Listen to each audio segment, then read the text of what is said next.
Ang ke pupu khok it tami khok it pulu tang te la u ku ga so ka pasi I da he ching thok chebeng ran aprang prang la son bang han thek don long long ma ti di la son tami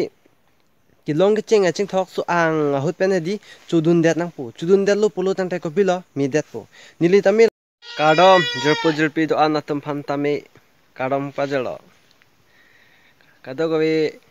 ko tin jer man tami ni li son bang ke non na paklang po la ni li tumbari lo dat pen la ni li tumbari long son na bang hala son bang tum bang ke sar tum ke than hateng pote khok it mi un pusipu la si khok it pote la no lom le sing jam le ta kalang lo la si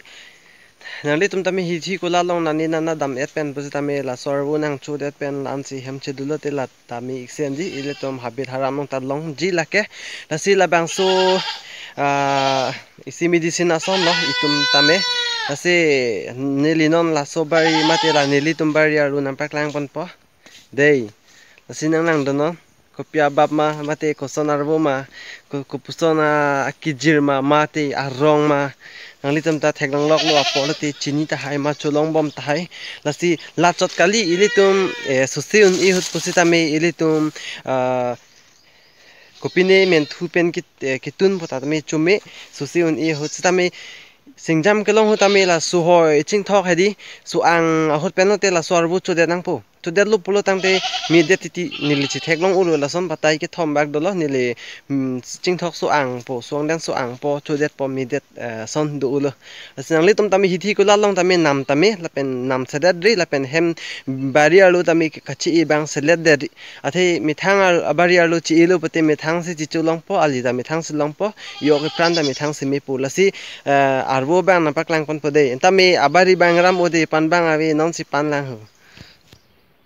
po yo ke pran mi pon pu la hello arbo ke don mari de bi thi nang na se tame penelo lasi la sorong ki jirma mate arikang ma mate arong ajat ma kuson jam ma na paklang pon po lasi neli la tame non chopon dat pade chopon mai pade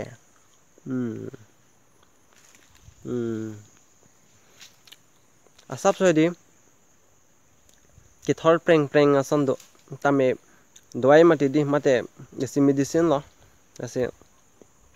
elitum la sosi un I tame di men thu pen kitun he la bengal di tum he di mate la het bang pa itum karbi pen kapre ka khitum he ke choni hang pik tapen ke nam taning hang pik tame itum bang ke aleng hianang bong ta chinam sida thoya son do tame sarpi tum jor be so hormu he nangli tum tame namra hem chi it non la pen kadu kawi hem ta do lap nang la bang se kadu hen pachini gen tu asi non am paklang kon po arong ko sona jat ma ke de la hen lo don mari la so baba men ke iri tum sarpi phan kal ju bap men ai pu sinang than tek choti ti he stame nangli tum tame hi thi ku la long tame thek long ver lo la sarpi tum si ke jor semet kapre ka tum jor u e tapen itum dakar biang long non ma ke thek long bam ke kuki tum dal la sohar mu jor ber tapen ke tum kar bi tum ta jor ber athela sohar mu ke di lang do sab long nang ji lang do sab long lo te reng pik lo hu la anda ka lang non jo hu la anda I thib lo ni le tum ho po bom alom ta I bom lo stame non bap ke phunang pul he kar bu nang po lalo alu lo polo tang te lan so se khai po la pen ke lang ke bang adi ho la pu ing long ma ti ho pu ing long pen la pen ke la pu ta ing long la so dong hedi pupu ka chit tong he la so a hip hedi lang kai ta cham I la so nong si I nang ji la lo tang te me thek pik lo non ta jo lang me ar bu thi u ke yo la so har mu men thu pen na chome pen ni ka chinia teng pulu tang te he hedi bacteria phan mi u la athe bacteria virus le si ching thok kang thak lo ma ti di ase la har mu pen ele tum sap so chingrai dun te la su kisu hi ya hut pen le chudon long asam te miji pusi ni le ning matha sing jam an abang ke la he coronavirus le bang ke vaccine enang kok tai he ase don mari nam selet nang ne la pen hem long tami pachan no la an se ele tum do along tami beri bithung long ason son padone la so bab nili tum ke ban cheng la ke habit pen si ke ban ha inamalo nili tum han ke churi dam hut amasi hala nili tum dam ra ba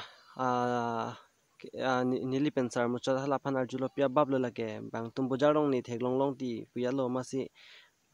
bapmen ai pusin an than chot lo hala bang ama si ladak wan lo kinon da bang ki i lo alu lo du u lo jo tami non jo bab ki phu mi ong lo ki phu nang po phu lo potel anso si khai po arbu tami thi mu cho di khola dam ni litum ki thek long thoke di habit long he mi pik pik la pen ta ding lang ho la pen ta ding na arong la an ho pinang nang di khola da ke lang pura mate lang du pik adim sak vur sak lut adim lang du pik amasi the pik pik bon tami non ke arjulang pe pri pra ki jor tum li thu ong ame thang bari bang chi i thu the de jo la son jo ama se di ki jor bang li thu pi ame thang bang ke chi i se le thui la son do kok lo jo le han ta jo hol han ta ka lang la ama se non ki inenga polu la sinon ka ve ka duri apor di ele tum bari long pa do dun lo polo tang te mi iksen po ta se